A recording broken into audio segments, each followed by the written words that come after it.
What's going on, guys? Welcome back to the Goodol'boys YouTube channel. Today I wanted to show you guys what's going on with my Can-Am here. I'm doing a little bit of preventative maintenance. I'm swapping the belt out. So the one that's on there is perfectly fine, but it's got 800 miles of riding on it with probably unexperienced riders. Let's be honest, if you buy a machine like this and you only put 800 miles on it, you have zero experience. So they probably burned the belt halfway out. It looks pretty good, but you just never know when one's going to let loose. So anyways, preventative maintenance, I'm swapping the belt out, put a new air filter on it, and that kind of thing. But what we're going to cover in this video is some of the basics on the tools that you need to change your belt. And then, maybe a few extra things like the belt part number and stuff like that. So, yeah, we're already a minute into this, so let's just go ahead and show you guys what you want to know. So these guys, this is your belt snorkel here. It goes on kind of like this. These clamps are going to be a 7mm socket. So I ended up using my 1/4 inch 7mm for that. These are the bolts that are going to be holding on your actual belt cover. So this is the belt cover here. So all the bolts that go around the perimeter, those are an 8mm. A lot of these are just easier to get to with a extension like this. So I think this is probably a 6 or 8 inch extension, and then let's see, this is a 2 inch, and then this is probably a 4 inch. So anyways, couple good long extensions that are, probably about a foot long or more in total with an 8mm, and that'll help you get most of those bolts out pretty easily. Okay, beyond that, the tool, you got to have this tool. So this thing just simply screws in there. It's right-hand thread, screws right into the center of your clutch here. And then you also need to have this this guy to go with it as well. This just screws into the tool, and I guess it's part of the tool.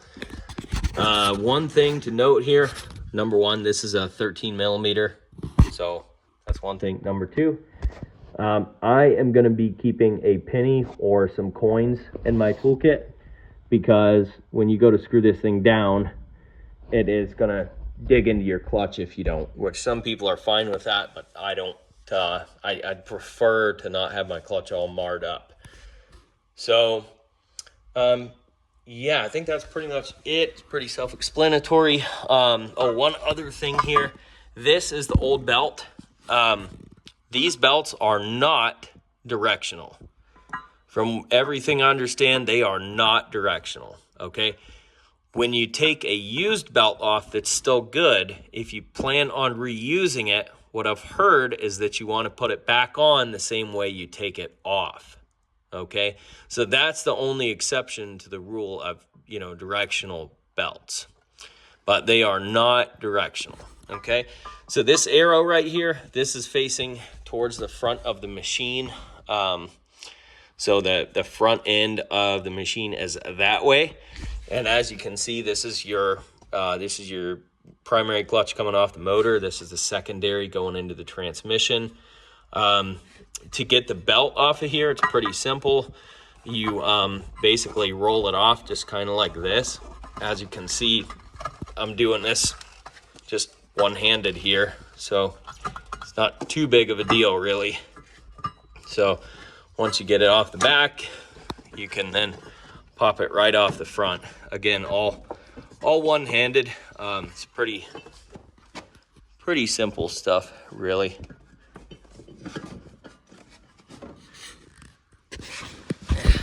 A little tight against the housing there, but it's as simple as that. So yeah, again, that's the old belt there. They do have a rotation arrow on here. So the whole reason behind having this, from my understanding, is that if you put the belt on this direction, you can take it off, and just like this arrow I marked on here, if you take it off and you plan on reusing it, these arrows will help you to reuse it, and then it just means you're gonna put it back on there the same way. So real quick, just in case you guys are interested, I'm gonna save that for backup. Like I said, I suggest you guys do the same thing if your belt's not blown up. But this is a Can-Am original belt, $230, but I really do believe in the OEM stuff. I think it is superior to a lot of the aftermarket garbage. So here's your number, BRP 422280652. All right, so there it is, guys. Hopefully this helps you out. You know, if you guys get any use out of this video, rate, comment, and subscribe. I mean, mostly I'm putting it up here to help me do maintenance in the future if I forget how this works. So anyways, that's it. Pretty simple, guys. I mean, it probably took 10 or 20 minutes to get this apart and down to this part. So it's pretty simple and easy. All right, that's it. See you guys. So one other thing I thought I would add in here is that, again, this rotational arrow is just on there to help you if you pull your belt off and then put it back on. You want to make sure that's facing the same direction when you put it on. But that arrow, when we took the original belt off, it's facing forward, again, towards the front of the machine there. Okay, so I'm going to put this one on the same way with the arrow facing forward. Again, they're not directional. At least that's what a lot of people say.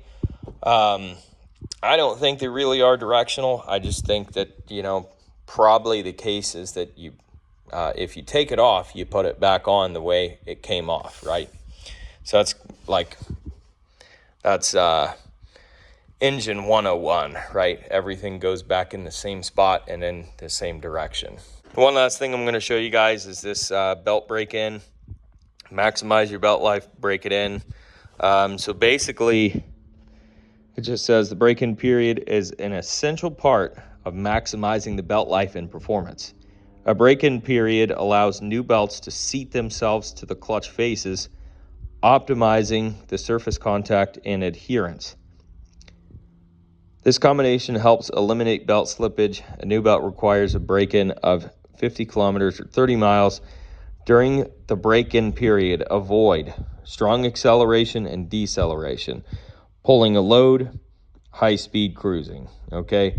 So, yeah, basically they don't want you to be hammering the throttle, slowing down too quick, pulling anything heavy, or high-speed cruising. So that just means you want to kind of easily drive it around for the first 30 miles, and you don't want to be cruising around at a high speed, just kind of, you know, regular medium or low speeds, right?